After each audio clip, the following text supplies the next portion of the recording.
I think this is why prayer is said before meals, because you're recognizing and acknowledging that life sacrificed itself to Yeah. give you life. Yeah. How willing are you in your life to sacrifice what you feel or think for the greater good? Welcome to the Next Level Income Show, where it's our goal to take your income, your investments, and your life to the next level. I'm your host, Chris Larson. If you haven't yet, get a copy of our book for free at our website, nextlevelincome.com. That's www.nextlevelincome.com. Just click on the book link, and I'll even send you a copy if you put your address in. On today's show, we have Palveshey Tariq, or PV as she is known. PV is a psychedelic integration coach who helps the greatest leaders from all walks of life transcend trauma and transform into high performers. Previously, Palveshey served as an AI researcher at the Massachusetts Institute of Technology. Prior to this, she served as a lecturer at the University of Florida's World Bank program as an adjunct lecturer at Harvard University. Her work on digitizing solar panels or microgrids in developing countries received her a Nobel Prize nomination in physics. PV has an exemplary academic background ranging from graduate studies in financial technology from Harvard to postgraduate studies in quantum physics. She has taught subjects from blockchain technology to block universe theory. After an extraordinary journey of her own, PV has now geared her mission towards helping to spread consciousness and self-awareness.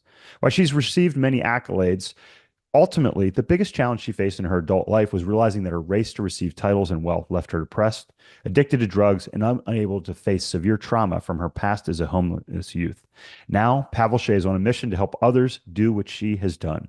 Take ownership of their life by transmuting their current pain, suffering, and limiting beliefs into freedom. She believes that the most advanced technology in the world is the human body, and if it can truly be harnessed, a person can do anything that they set their sights on.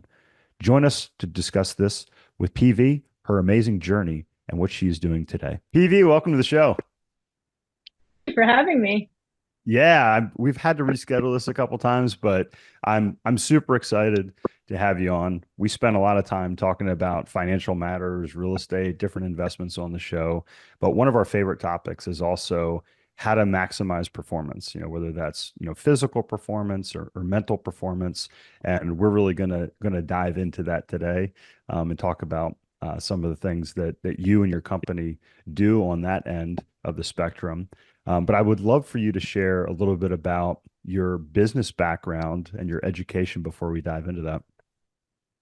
Sure. Okay, so I will start with my academic background since it came first. So I went to the University of Florida and I did a triple major in mathematics, political science, and linguistics. Then I went on to Harvard and did a dual master's in finance and software engineering. After that, I created a crypto hedge fund for all intents and purposes, and that went pretty well. I ended up selling the algorithm for that company, and then also created a blockchain think tank, which I've recently repurposed into a metaverse think tank in hopes of raising the next generation a little more consciously. Once I was done with that, I went and pursued a doctorate in quantum physics, which led me into work around blockchain technology and AI research. And of course, that wasn't enough. So I somehow found my way into the realm of psychedelics and mental health. So here we are. Well, that was if you can pack more into a little 30-second elevator pitch, with respect to background, I don't think anybody on the show has done it yet. That was, yeah, your background. It's interesting. It's awesome. And you and I met about a little over 2 years ago at a retreat in Costa Rica, and we're hiking up to this waterfall. And I just remember you sharing a little bit about what you're doing, and I just remember looking at you and thinking like, who is this person? Like, this is very wild. And I think background is important, PV, but I think our experiences in life, really shape us. And I tell my story a lot of times on different podcasts about losing my father and my best friend at a young age. And Malcolm Gladwell, he has something he likes to call desirable difficulties in life. And I think those early challenges that we face in life really help shape us and make us. And I know your early life wasn't super easy. I don't know if you mind sharing a little bit about that with the audience as well. Yeah, absolutely. So I was born in New York. And when I was 8 months old, my family decided to put me up for adoption. I was adopted by a family in Pakistan, and I spent the first 6 years of life there. And when I was 6 years old, my biological parents found me and brought me back to America. And that transition was not easy. It was a new culture, a language, new people, new land, new family all together. And it was very, very difficult to become adjusted to that because I was the values that I was raised with in Pakistan were very different from the values that my biological family believed in. And so as time went on, I just couldn't get used to them. So when I was 17 years old, I ran away from home and I spent most of my senior year of high school sleeping on park benches. And it was during that time that I worked incredibly hard in order to get a scholarship. And it was then that I received a scholarship to the University of Florida. But fear had been driving me. And fear was a great motivator because I triple majored. I was a straight A student. It was like there was no safety net. So here I was like, it's this or nothing. But that fear ended up becoming my default mode, where I was constantly in survival. And that it, while it allowed me to do what would be considered incredible things by typical societal standards, fear ultimately stopped serving me at a certain point when, after my doctorate, I really started to question, wait, what am I doing in life and why am I even doing it if it's not bringing me joy? Yeah, I think that's, you know, I think so many of us go through life, and first off, um, your story, it's like the American dream in a lot of ways, but it's also kind of backwards because not a lot of people are born in America and then are adopted in Pakistan. You usually hear, people in America adopting children and doing that. Maybe I have that wrong.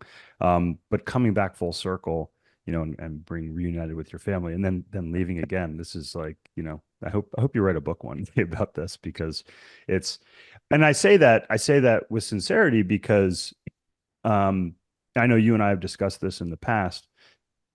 Oftentimes when you're able to go through challenges in life, I think a lot of us look back and those are moments that really define us, where we look back and say, "Oh wow, like that moment. I was very fortunate to have that moment in my life to craft me, to shape me, to harden me, to kind of polish me and put me into the position I am now."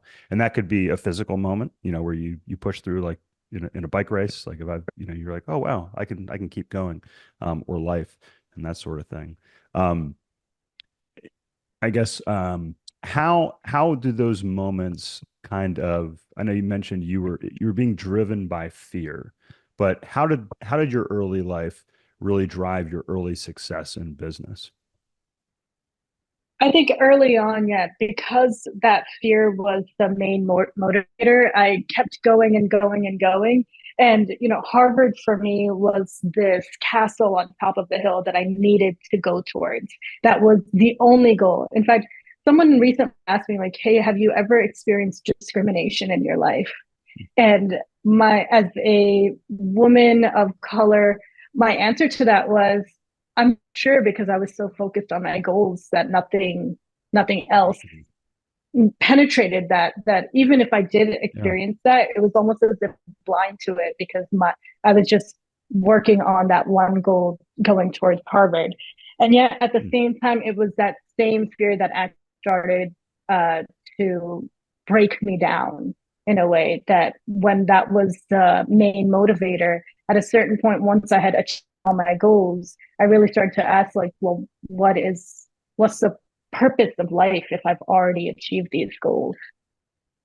Yeah, and I think, it's the the the skill sets that we have, depending on how they drive us, can push us towards success. A lot of those, a lot of people like, that are narcissists can be very successful. They're not driven by healthy means, but they can be very successful because, they want to show that sheen of success. But ultimately, those things don't always serve us in life and do that. And I think it's interesting, in America, we have this thing that we call, midlife crisis. And I thought a lot about this. And there's a happiness curve, which is, I think it's written by a gentleman that was a professor at Harvard. Hmm. His last name's Anchor, if I recall. But it's interesting. Happiness, it kind of peaks in college, like kind of early 20s, and then it slowly descends down into your 50s, which happens to coincide with having children and doing things. And then that starts to turn around. And as you get older, you get happier. My wife and I talked about this, and my wife, Jessica, a few years back. And it's like, when you realize that, hey, there's this curve that we follow through life, it helps you identify and say, hey, there's going to be challenges, not like it's the end of the road. But I really want to know what drives that curve. And I think part of the reason that we have that in America in these midlife crises is we don't stop and reflect. We just push forward. We're driven by material goods. And as you mentioned, having that success doesn't necessarily, lead to happiness. Can you kind of define that moment, PV, where you said, wait a minute, this is not really what I want to be, continuing in this direction. This is not the direction I want to continue in. There's more to life. There's more that I'm meant to do. I think that moment for me definitely came where by the end of my doctorate, I was drinking quite a bit of alcohol. I was taking prescription medication, Adderall in this case, which ended up becoming such a severe addiction that my left kidney failed. And I was in the hospital. My system became septic, and I was close to what you would call death. And yet at the same time, even after coming out of the hospital, I went back to doing the same exact things. And it wasn't until a year later where I really started to ask myself, I'm still unhappy. Everyone around me was like, good job, PV, you're doing amazing stuff. Sure. And yet at the same time, inside, I was basically having an existential crisis. So the way I like to describe this is kind of like we all have a plate. Some of us have paper plates, some of us have porcelain plates, but that all depends on what we've been through in life. So for example, I had a plate and a lot of shit was piled onto it. And that plate was almost like paper. It started to collapse. This might be what most people would call a midlife crisis. Their plate begins to collapse a little because there's too much on it. In fact, we even use this term like, no, I can't take more on because my plate's too full. Yeah. But at some point in life, I began to sit in silence. And that silence began to really force me to reflect on, why does my plate feel so heavy? And my plate felt heavy, not because of all the things I was doing, but it was because of all the things I was avoiding. So all those experiences from early childhood trauma, addiction, homelessness, those were things that I just did not want to pay attention to because I was brought up believing that feelings and emotions, those things, we don't talk about those things ever. But when I began to resolve that, like take things off my plate one by one, and even the bigger things that were on my plate, I had to take them off bite by bite. Eventually, what ended up happening is this idea in psychology called post-traumatic growth, that you come out on the other side of trauma having awakened to what was really going on inside. And that made my paper plate almost titanium. And that shows up in my work today, where I'm able to do quite a bit of work in a very short window of time. And even have experiences where my clients, for example, in the midst of a psychedelic experience, if they begin to swing at me, that doesn't necessarily faze me or push me into survival mode, because physical discipline is something I've already experienced. And so it's not something traumatic for me. I think another reason why our plates tend to collapse is because there's a lack of meaning or values in particular in our life. So in human history, we used to have what would be considered good Christian values. We as a whole of humanity believed in something greater than us. Somewhere along the 70s or 80s, that began to shift, especially in the Western world. And we became more and more independent and individualized. And what I'm finding today is a lot of people don't necessarily have those values. So as you and I have done this activity as well, where the first thing we start with is, what are your core values? Because those are going to be your guiding posts. Yeah, absolutely. Yeah, we do that with our coaching clients with their 3-year vision. Mine ends with, what is your life's mission? What are your values, that you want to share? We've even done this experience with our boys who are now 12 and 14. And and that's a core part of our estate planning process, which I think is um, really important. I want to get back. You mentioned something, and I wrote this down here. You mentioned post-traumatic growth, um, and I also kind of linked it back when you mentioned your your kind of lack of let's say awareness if there was discrimination. And I think this is one of the things that I think um, you as a middle-aged white male, a lot of times people are like, oh, you're lucky, you're fortunate. And look, I think I am fortunate in a lot of ways, but as we mentioned earlier, a lot of times it's those early challenges, those traumas that you mentioned that turn our paper plate, into titanium that hardens us and allows us, to move forward. I talk about how, my emotional childhood with my parents allowed me to be in the medical device space and be in the OR and have, chaos all around me, patients crashing, surgeons yelling, things being thrown, just really bad challenges. And my wife says my superpower is I get calmer the crazier things get. Because to me, it's like, well, this isn't that big of a deal. So I think, I wanted to link that back because we can choose to use these things as an excuse and say, hey, this is why I'm not successful. And just say, hey, I had a bad childhood. I lost my father. I was homeless. I was adopted. Um, this is just who it is. I'm a woman of color. It's like, of course I'm going to be discriminated against. Or we can say, as I did with the doping that was prevalent in cycling in the 90s, I just said, well, this is how it is. And I can't really change that necessarily. So I'm just going to continue to move forward and make an impact. How do you work with your clients today and help them kind of identify those traumatic experiences and help them, either leverage or transform those, from weaknesses or excuses into strengths? You said something there where you said, I can't really change that being perhaps the system. And it may seem that way, but I think the best way to change a system is to start with yourself, because we are all part of a system. And so often we're like, Good no, point. this is me, I'm great, but the system needs to change because that's what's wrong. And Yeah. yet at the same time, no, we're part of the system. We can't separate ourselves from that. Now, when it comes to how to help clients move past that, say they have some traumatic experiences, I think so often when we as human beings have experiences, we apply perceptions to those experiences. Those perceptions then create our belief systems and our thoughts and our emotions that then show up in our actions, creating our results unconsciously. But not until we go back to the original perception and change it, that everything else staggers, because experiences are just experiences. Yeah. We add this layer of perception or meaning to them. But I genuinely believe that life is a process of friction that's constantly pushing us to be the gems that we already are. And it does that by presenting us with situations in life to show us where we're not free. So moments or areas in our life where we triggered or agitated, those are signals that where Mm. we're not free. Yeah. And I think that's where we need to lean into.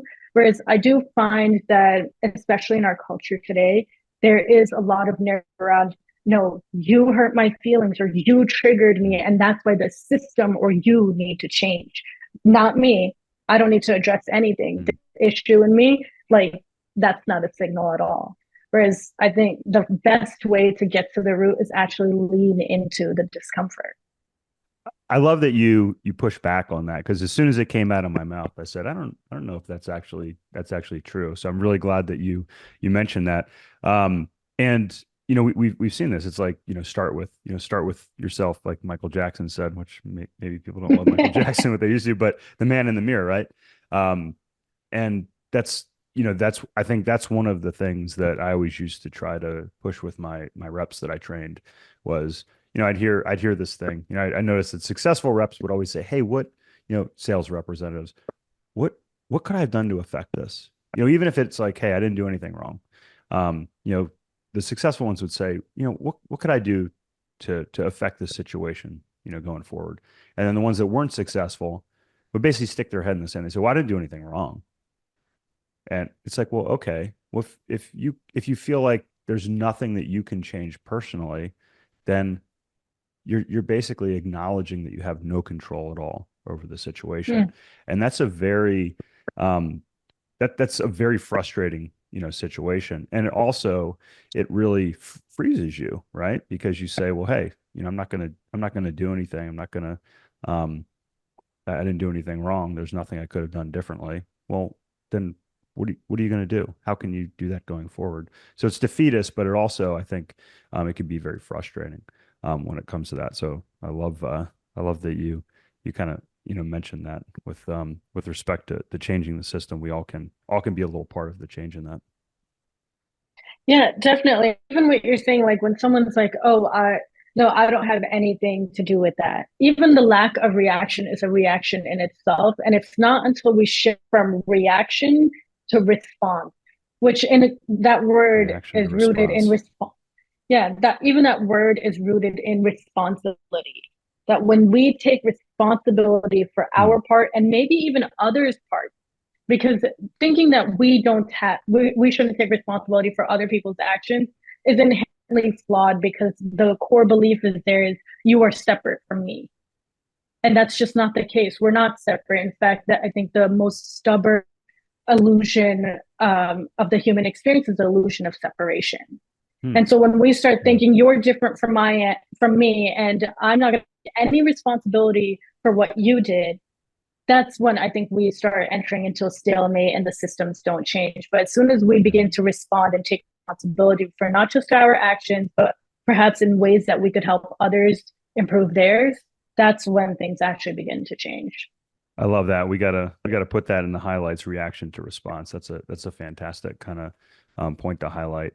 Um, and you also said something else that is I think is very profound. You mentioned like in coming out of the 60s, 70s, 80s, we started to get away from these core values, and there are Christian values. I was raised as a Christian. There's there's a lot of positive. I was just listening to a podcast the past couple of days here on our drive back from Colorado with my son. We had about 24 hours in the car. So Mm. lots of books and podcast time and conversations. And one of the things that the gentleman brought up, and he's not a Christian, but he's got a very different take on the Bible. But he said there's so many good lessons in the Bible, and whether you call yourself a Christian or not, there's a lot of good values there.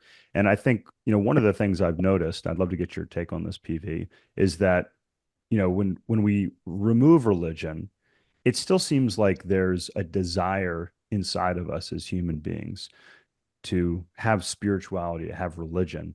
And it's almost as if some of these other, um, cultural phenomena, if you will, um, have moved in to take the place of religion. It's so, instead of being, a Christian, it's like, okay, now I'm going to, you know, work towards, trans rights or those sorts of things. And it's interesting because people make fun of like CrossFit and how it's a cult and these sorts of things, but it's people looking for a community, looking for a purpose, looking for a meaning. And I think we have this desire for that. So I just be interested to get your take on what you think about kind of as we've lost some of those not just values but also that religious identification.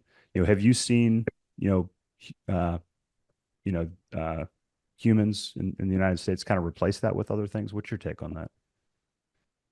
I think now more than ever, we're seeing people identifying as spiritual but not religious, Mm. just because the word religion even has so much dogma attached to it.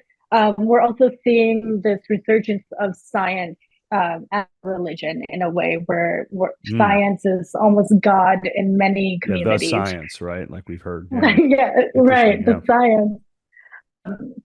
And yet, at the same time, I think we tend to believe that we are human beings, and every once in a while, maybe that's through meditation, maybe that's through psychedelics, maybe that's through prayer, we have these spiritual experiences, and that brings us closer to God, one, oh, universe, whatever you want to call it.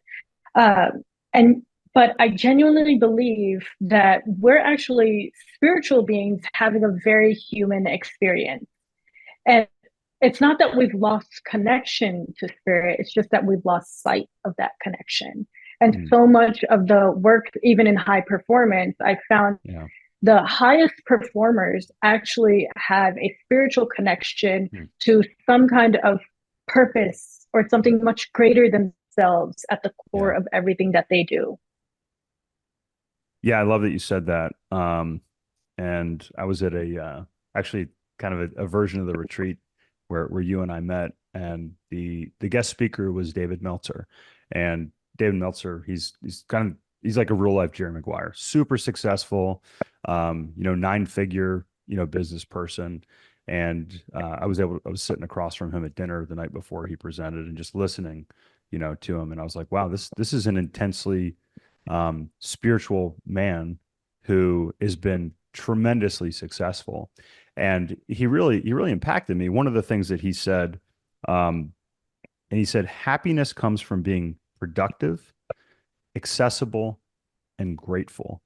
And I thought it was really interesting, because it was at a time where I was not being as accessible as I had been in the past, and I felt like a slight, a decreased amount of happiness. I thought, wow, that's interesting. Um, as humans, and especially Americans, we really put forward productivity. It's like, hey, oh, PV, you're so successful, you're so productive, you're amazing, right? But here you are in the hospital, like facing death, but you're quote unquote successful. That doesn't that's not happiness. Being accessible, I think, those second two though, accessibility, that connection with other people, and then being grateful, being appreciative, whether it's to God or the universe, or however you want to define that. Those last two pieces have a very spiritual component, to them. And I found myself, going back, I sought performance back when I was 18, 19. I started doing visualizations, which ultimately led me to meditation and yoga, at that point in my life. And then I kind of drifted from it as I sought success and, found some imbalances. And when I went back to a performance-based doctor, a genetics-based doctor in 2016, we did all our initial evaluations, I think it was 7 different tests, mental tests, physical tests, blood tests, genetics tests, all these different things. And he said, all right, come on in. I got some recommendations for you. And I sat down. I was like, what's he going to prescribe me? What's he going to give me? Is he going to put me on this? He's going to put me on that. Because I wasn't taking any medications or any supplements at the time.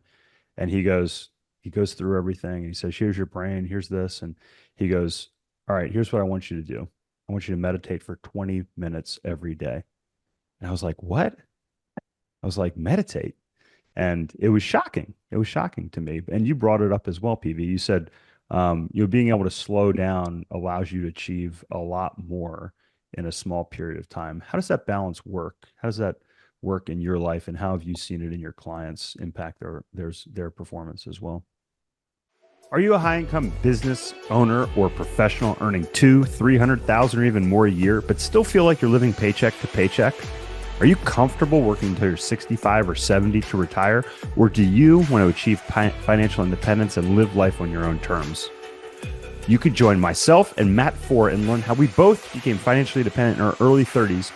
We will teach you how to make, keep, and grow your money, teaching you strategies to maximize your earnings, keep your income that you've earned through tax strategy and legal structures, and ultimately teach you how to grow it by determining your personal investing strategy, as well as teach you how to analyze investments so you can grow your passive income to the point to live life on your own terms.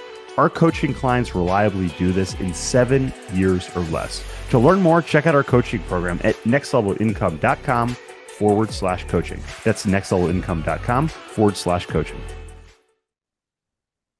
In the Bhagavad Gita, which directly translates to Song of Life, it's a book. It's a spiritual scripture written in Sanskrit, some of the oldest scripture we found in the world. They say that your 5 senses are your 5 unruly horses that are just running around in different directions, and the chariot is your body, and your consciousness is the charioteer. But for most of us, the charioteer is asleep, so the horses are running the show. So in many ways, we're constantly going, going, going, distracted by what we see, what we feel, what we taste, what we hear. But Yeah. it's not until we actually close our eyes, sit in silence, that you can hear what's going on inside, which can be pretty scary for a lot of people. I find that the biggest fear most people have is the fear of being seen, even with them seeing themselves. And yet at the same time, it's also our biggest desire. Uh, Most of us want to be seen. That's constantly why we're getting into relationships. But I think that's part of why so many of us have trouble finding love. That how can we possibly allow someone else to see us when we're too afraid to see ourselves? I hear a lot of people say things like, I don't want to do psychedelics. Don't know what I'll find. And what you'll find is likely yourself in that. Yeah, that's interesting. And I've had this discussion with some people, and it's scary, when you think about, okay, what's the challenge? If you're spending your life running from, some of your past challenges or traumas that you've had, and especially if that's fueled you, and you and I have talked about this, if that's helped fuel your success, it's like, well, maybe you don't want to steal that fire, that's helping to fuel you. But just like my doctor said, he said, hey, Chris, you need to slow down to go faster. You need to have that Yeah. introspection, to do that. I think I found it to be very powerful. Sometimes I take kind of an informal route towards meditation. For me, a lot of these moments of clarity come on my bike. So, if you're Yeah. listening and you're like, well, I don't know if I can handle sitting there for 20 minutes in silence. Well, one, you could start with a minute or two. Or just start with a 20-minute walk where you put you leave your phone at home, you're able to walk in nature and, allow yourself to be free. I think, I see it in children these days, spending time with my boys and their friends. They're constantly inundated with social media, with music, with TV, entertainment, their friends texting them, doing different things. We're starting off at such a young age now, and it's just constant stimulation, no time to sit, reflect, and be silent. What advice do you give to people that, have a challenge, sitting there, with their own thoughts? That's a great question. And I think you already alluded to this. So I now have a meditation practice that's 2 hours every morning, but that's not how it started off. Incredible. It started off 1 minute at a time, literally. I remember this time I sat down, I was like, okay, I'm gonna do 10 minutes. And I couldn't do it. It was hard because I realized how hard I was being on myself and my mind. And that was too difficult to sit with. So I did start off 1 minute at a time. But meditation can take many forms. It doesn't have to be just in silence and reflecting. I think gratitude is an incredible way to begin your meditation practice. So one meditation that's been really helpful for me and my clients is taking a peanut, holding it in your hand, Peanut? and just, yes. A peanut. Yes, a peanut, and hold it in your hand, just look at it and realize that this is life. Literally, this is life. It took so many different aspects of life and earth to even grow that little peanut. And then it took so many different hands, from the farmers to the delivery truck to the grocery stores to the people who needed petroleum for those trucks to even drive, for that peanut to be in your hand. And just really realize that the whole universe is in this tiny little peanut. And then I dare you to put it in your mouth and chew on it. It's going to change your whole perspective of gratitude and life. And so in that way, I think gratitude can be incredibly powerful. I'm gonna go grab a peanut. That was cool. Yeah, in this way, I think this is part of why prayer is said right before meal. I'm sorry, say that one more time. Why? I think this is why prayer is said before meals, because you're recognizing and acknowledging that life sacrificed itself to give you life. Yeah. How willing are you in your life to sacrifice what you feel or think for the greater good? Not many of us are willing to do that. No, that's a great point. And it's one of the things, we started early with our kids, taking them to, we're fortunate to live in an area here in Asheville, North Carolina, where we have, a lot of farms and, agriculture, around us. And we started taking them to farms early and, just sharing with our children, hey, this is where meat comes from. If you eat beef or chicken or, fish, this is Mm. where it comes from. We have a garden, making them aware of what happens. I think, again, kind of getting to that where we're getting into a derivative of what food used to be, going to the grocery store, it's like, oh, Whole Foods, it's like a museum of food. It's incredible. It's just incredible, when you walk in there. So I love that. So if you're struggling, grab a peanut, or a piece of fruit or anything, and just hold it and just think about, what went into that. In conversations like this, I wish that, I'd like Joe Rogan style podcast where we could sit and talk for 2 or 3 hours. Because I feel like we're just starting to get into the meat of some stuff. But, at what point, PV, did you start to take an interest in psychedelics? Because I've listened to Tim Ferriss for years. And Tim's really interesting human. Has talked a lot about, kind of his thoughts and experience with psychedelics. And then, Joe Rogan was probably my second, favorite podcast for a long time. And then he started to talk about it. And I was like, this is really interesting. To kind of get this perspective. And I'll share just a piece, you and I were reintroduced by a mutual friend, after I lost, one of my best friends, Caleb, that started this podcast with me. And I was looking at that point in my life to remove, like an emotional block that I had. And it was really an impediment, not to my everyday happiness. I mean, I was struggling to get out of bed at that point in my Mm. life, but also it had a massive impact, not on my personal happiness, but on the health of my family and my business at that point. And I was open to anything, which is what led me to, start to investigate, psychedelics and other options that were out there to help me move through that. At what point did you become interested in psychedelics? What kind of inspired that? So I was first introduced to psychedelic mushrooms in undergrad. So this was around 2010. Yeah, Okay. 2010. Um, and that was just recreational use once or twice. And I remember it being lots of colors at the beach and stuff. I do remember my first experience ever completely changed my perspective of my mom. I remember Mm, before that point, there was a lot of anger and resentment for why did you give me away just to take me mm, back and then treat me the way that you did. And mm, it wasn't until my first psychedelic experience where I really began to cultivate a degree of compassion for my mother and her life experiences, and even a sense of gratitude for everything she sacrificed in life to give me the life that I now have. mm, So that was already life changing, but I only did that maybe a few times. It wasn't until I quit all of the Adderall, alcohol, and nicotine. I did that all at once. And I went through mm, some severe withdrawals because I did ask my psychiatrist that to help me get off them. And he said, well, I've been trained to get you on them, but I don't feel confident in helping you wean off. mm. And so I was left to job Wow. on my own. And so I quit them all at once. And I remember going through some severe withdrawals, like shaking, sweating.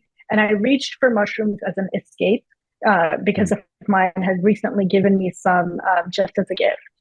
Uh, and I reached for them as an escape because I remember them being a good time. And this time around, it wasn't a good time. That's just not what happened. In mm. fact, the mushrooms were like, you're going to pay attention to everything you've been avoiding for the past 20 years. Wow. And so that 5 hours, I just sat on the couch crying, and something within me started saying, all right, now that you've gotten all of that out, what are you going to do? Sit here and cry about everything you can't change, or are you going to get up and do something about it? And that was the point at which I started meditating Mm, because I noticed part of why I was crying was I was sitting in silence, no TV, no music, eyes closed, alone. And I had never done that before. And wow. most of the people that end up doing with me during that psychedelic experience say the same thing. Like, I don't think I've ever taken the time to just sit in silence. And it ended up being 20 years of therapy in 5 hours. Wow. And that completely changed the trajectory of my life, because I started meditating, and then based off of own neural rewiring, I created the coaching program. And that's how it started to expand, just word of mouth. Wow. And how do you work with clients today? Because you still have, you have, a couple different businesses, but specifically with your coaching, how does that work, and who do you typically work with? So I typically work with high achievers, because I mean, it's really easy to relate to. And I definitely understand that mindset, because most achievers, something happened in childhood that's driving them. And yet at the same time, they've hit a wall because it's no longer serving them. So I do typically work with CEOs or entrepreneurs of large companies. And we usually start off with a minimum of a 12-week commitment. Change takes time. And we'll start off with a mindset assessment if the individual is interested in it. Because I know, for example, you and I bypassed that. You're like, it's framework, not for me. I did. Well, to be fair, I've been through a couple different mindset assessments, but yeah, I don't want to detract from that. Then, as you know, we go into the inner critic. That's the guy that's constantly judging us or trying to make sense of the world through the lenses that we've accumulated. Then we do the psilocybin ceremony, and that afterwards is actually where the real work begins, because that's when we're rewiring limiting beliefs. Yeah. I know, I mean, there's documentaries on Netflix now. Michael Pollan has a great book called How to Change Your Mind, which I highly recommend. And I think actually the documentary on Netflix is called the same thing. Paul Stamets is featured in one called do you remember what it's called? Like Incredible Mushrooms or something fun. It's about Fantastic Fungi. Fantastic Fungi. Yeah, way better. Little alliteration there. I actually just bought Paul Stamets mushroom blend at Whole Foods. He's got a wellness blend out now as well, that I just saw. I think, probably people that are listening may say, well, wait a minute, are psychedelic mushrooms legal? How do what's the landscape in America and different states, PV, when it comes to those sorts of things? It really depends. Ketamine and MDMA are most legally recognized. There are even some insurance companies that cover treatment for ketamine and MDMA. Now, psychedelic mushrooms, for example, they're decriminalized in many areas. Oregon has completely legalized it, and Colorado has decriminalized it as a whole state. But in other areas of the country, it's mostly city by city. There are other countries, for example, Jamaica, where psychedelics are completely legal. But I think this is a battle that we've been fighting for almost 50 years at this point. That what do we really consider drugs and what do we really consider medicine? Because drugs are lab created. They usually only cover the symptom, and they don't necessarily get to the root cause, whereas medicines get to the root cause and you don't need to be dependent on that. And yet at the same time, things like mushrooms that get to the root cause are considered drugs, and things like psychiatric medication that may not necessarily get to the root cause are considered medicines. Yeah, it's really interesting. And I mean, there's even reading different studies now, like through Johns Hopkins, and even with CTs with traumatic brain injuries, and the ability for certain types of mushrooms to help, reestablish those neural pathways. We really see that the power that, these plants or these fungi can have, versus, some of the medications that are out there and doing that. So I think it's an exciting time in the field. If people want to get in touch with you, learn more about your coaching program, and how you work with people, how can they get in touch with you, PV? So I'm the only Palveshey on the internet. So palveshey.com, Palveshey on Instagram, hello@palveshey.com. It shouldn't be hard to find. Now, one thing that you just mentioned, show, right? The Palveshey. Yes, sorry, the Palveshey show. Right? Yeah. Your podcast, yeah. Which is my podcast, which you can find on Spotify. Awesome. Now, one thing you just mentioned around CT scans, like we see that psychedelics are helping neuroplasticity. But in my own research, I've also found that they actually help the cardiovascular system as well, where individuals who have the psychedelic experience for up to an average of 3 weeks afterwards, heart rate is consistently lower and HRV is consistently higher. Wow. That's amazing. We've talked a lot about HRV with Dr. Doug Lucas, who I work with. Also, Justin Rothenhofer, who you know quite well, who did his thesis, his master's thesis. Actually, was it a PhD that he did on HRV? I'm trying to remember if it was master's or PhD. But you can check out those podcasts as well if you're curious about that. And if you're curious about learning more about what PV or Palveshey does, you can check her out at palveshey.com. We'll have all of her links in the show notes. PV, thank you so much for joining us and sharing your story with our audience today. Hey, Chris here again. I hope you found this episode valuable. Now, I have one more thing to gift you. We have a page for my coaching clients where you can get a free copy of my book, as well as much more from previous guests on the show. Just check out nextlevelincome.com/coaching to get a free copy of my book, audiobook, and much more. I'll send you a copy of my book and cover all the shipping costs as a thank you for listening to the podcast. Also, please like, share, and take just 90 seconds to give us a rating on Apple Podcasts.